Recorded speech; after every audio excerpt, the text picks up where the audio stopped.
Hello everyone, অসীমার কিচেনে আপনাদের সকলকেই স্বাগত। আজকে আমি নিয়ে এসেছি নতুন রেসিপি ছানার জিলিপি। ছানার জিলিপি বানানোর জন্য প্রথমে আমি একটা গ্যাসের উপর কড়াই বসিয়ে দিয়েছি আর তার মধ্যে দিয়ে দিয়েছি 4 প্যাকেট দুধ। আর এটা ছিল ফুল ক্রিম মিল্ক দুধ। মোট 2 লিটার দুধ দিয়ে আমি আজকে এই ছানার জিলিপিটা বানাচ্ছি। আমি দুধটাকে খুব ভালো করে জাল দিয়ে তারপরে দুধটাকে ফাটিয়ে নেওয়ার জন্য এর মধ্যে দিয়ে দিলাম একটা বাটিতে 3 চামচ মতো ভিনেগার। সেটা অল্প পরিমাণ জল দিয়ে গুলে সেটাকে দুধটা ফুটে উঠলে অল্প অল্প করে মেশাতে থাকলাম। আস্তে আস্তে দুধটা কিন্তু যখন পুরো ভিনেগারটা দেওয়া হয়ে যাবে তখন দুধটা সম্পূর্ণ কেটে যাবে। দেখুন কত সুন্দর দুধটা কিন্তু কেটে গেছে। এরপর দুধটা অল্প একটু ঠান্ডা হলে আমি একটা ছাঁকনির ওপরে কাপড় বিছিয়ে তারপরে এই ছানাটাকে ঢেলে দিলাম। ছানাটা জলটা যখন সম্পূর্ণ ঝরে যাবে তখন এর ওপরে একটু কিন্তু ঠান্ডা জল দিয়ে ভালো করে ছানাটাকে ধুয়ে নিতে হবে, যাতে করে ছানাটার টক ভাবটা চলে যায় আর ছানাটা এতে নরমও হয়। ভালো করে ধুয়ে নিয়ে জলটা ঝরাবার জন্য আমি কাপড়ে একটু বেঁধে ছাঁকনির ওপরে রেখে দিলাম। 20 মিনিট থেকে আধ ঘন্টা পর ছানাটাকে খুলে আমি একটা পাত্রের মধ্যে নিয়ে নিলাম, কারণ এই ছানাটাকে এবার কিন্তু মাখতে হবে। আর এই ছানাটা কিন্তু এখনো হালকা গরম ভাব রয়েছে। এই সময় ছানাটা একদম নরম থাকে। যদি আপনারা বেশিক্ষণ কাপড়ে বেঁধে রেখে দেন তাহলে ছানাটা কিন্তু শক্ত হয়ে যেতে পারে।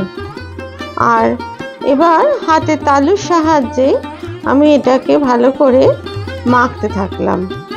হাতে তালুর উপর চাপ দিয়ে ছানাটাকে খুব ভালো করে রলে নিতে হবে, যাতে করে ছানাটা একদম মসৃণ হয় এবং নরমও হয়। যত মাখাটা ভালো হবে ছানার জিলিপিও কিন্তু ততটাই নরম তুলতুলে হবে আর খেতেও কিন্তু ভালো লাগবে।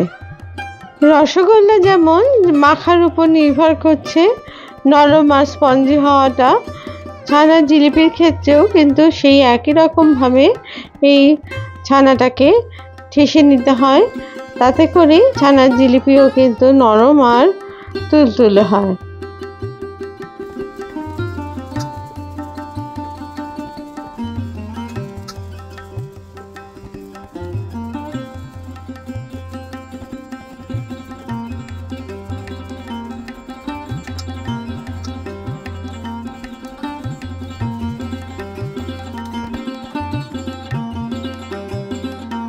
দেখুন ছানাটা মাখতে মাখতে ছানার থেকে কিন্তু এবার ঘি বেরোতে শুরু করেছে এবং ছানার থেকে ছানাটা একদম নরম মসৃণ ও তুলতুলে হয়ে গেছে।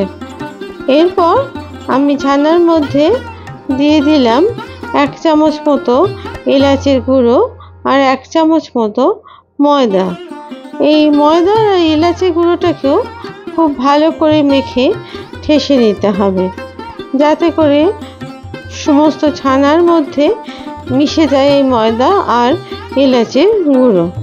আসলে মিষ্টি বানাতে গেলে ছানাটাকে ভালো করে মাখাটাই হলো প্রধান ব্যাপার। এবার আমি ছানাটাকে হাতে তালুর মধ্যে অল্প অল্প করে নিয়ে গোল গোল আকারের বল তৈরি করে রেখে দিলাম। আমি এই বলগুলো দিয়ে একটা একটা করে ছানার জিলিপি পরে তৈরি করব। খেয়াল রাখতে হবে এই ছানা গোল যখন বল তৈরি করতে হবে তখন যেন তার মধ্যে কোনো ফাটা বা ক্র্যাক না থাকে, তাহলেই বুঝতে হবে যে ছানাটা প্রপার মাখা হয়েছে আর ছানার জিলিপি ফেটে যাবার আশঙ্কা থাকবে না। এইভাবে প্রত্যেকটা বল কিন্তু আমি তৈরি করে নিলাম।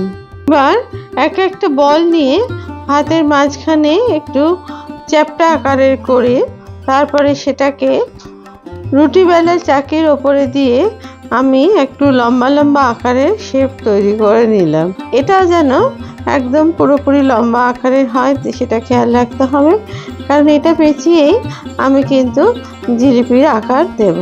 এবার একটা মাথা ধরে এরকমভাবে গোল গোল করে পাকাতে পাকাতে নিয়ে আসতে হবে এবং এরকমভাবে ছানার জিলিপির শেপ তৈরি করে নিতে হবে। দেখুন একদম তৈরি হয়ে গেছে। আমি আরেকটা করে আপনাদের দেখাচ্ছি।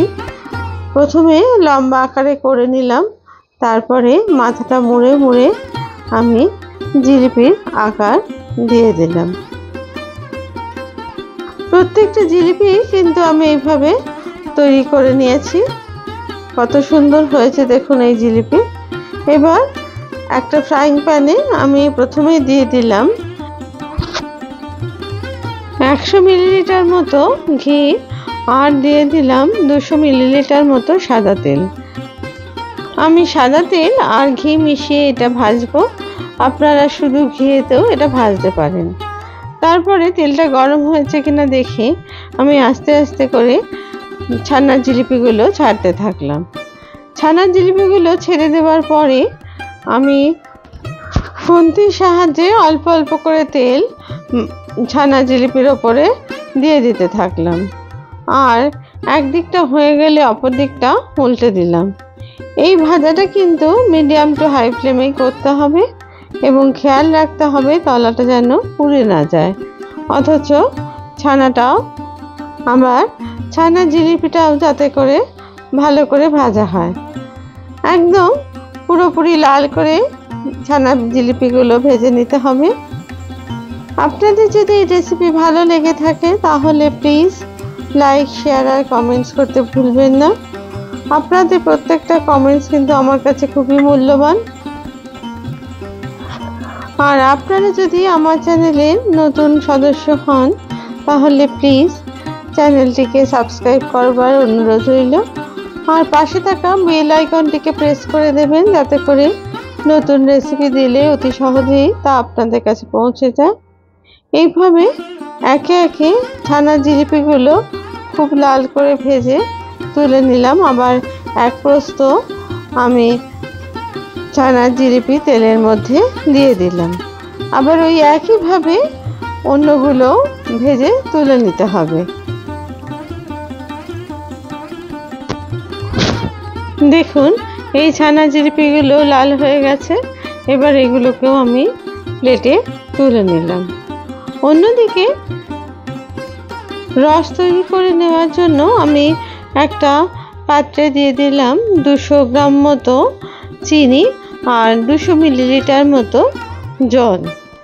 ভালো করে চিনি আর জল ফুটতে দিতে হবে, আর তার মধ্যে দিয়ে দিলাম একটু গন্ধ হওয়ার জন্য 4-5টা এলাচের টুকরো, সেটাকে কিন্তু অবশ্যই ফাটিয়ে দিয়েছি। তারপরে রসটাকে ভালো করে জাল দিয়ে নিতে হবে। রস খুব ঘন হওয়ার দরকার নেই, রসগোল্লা যেরকম রস হয় সেরকম হালকা রস হলেই হবে। আর আমি খুব ঘন রস ব্যবহার করব না বলেই হালকা রস কিন্তু তৈরি করলাম, তবে আপনারা পছন্দ অনুযায়ী আর একটু ঘনও করতে পারেন। তারপরে রসের মধ্যে আস্তে আস্তে ছেড়ে দিলাম আমি জিলিপি টুকরোগুলোকে। এরপর আমি মিনিট 5 থেকে 10 একটু লো থেকে মিডিয়াম ফ্লেমে এগুলোকে ফুটতে দিলাম। যেরকমভাবে রসগোল্লা আমরা ফুটিয়ে থাকি সেরকমভাবে খানিকক্ষণ ফুটিয়ে নেওয়ার পরে দেখুন জিলিপিগুলো একদম ফুলে উঠেছে এবং এই সময় গ্যাসটাকে কিন্তু অফ করে দিতে হবে। খানিকক্ষণ ঢাকনা দিয়ে ঢেকে রাখার পর তারপরে জিলিপিগুলোকে আমি একটা প্লেটে এগুলোকে পরিবেশন করলাম। দেখুন কত সুন্দর নরম তুলতুলে জিলিপি তৈরি হয়েছে। আপনারা অবশ্যই এই ছানার জিলিপি জামাই ষষ্ঠীতে তৈরি করে রেখে জামাইকে খাওয়াতে পারেন। তবে আশা করি ছোট থেকে বড় সকলেরই খুবই পছন্দের হবে এই জিলিপি। আবার নতুন রেসিপি নিয়ে আমি আপনাদের কাছে হাজির হব। আমি একটা জিলিপি কেটে দেখাচ্ছি। দেখুন কত নরম আর তুলতুলে হয়েছে জিলিপি। সবাই ভালো থাকবেন, ধন্যবাদ।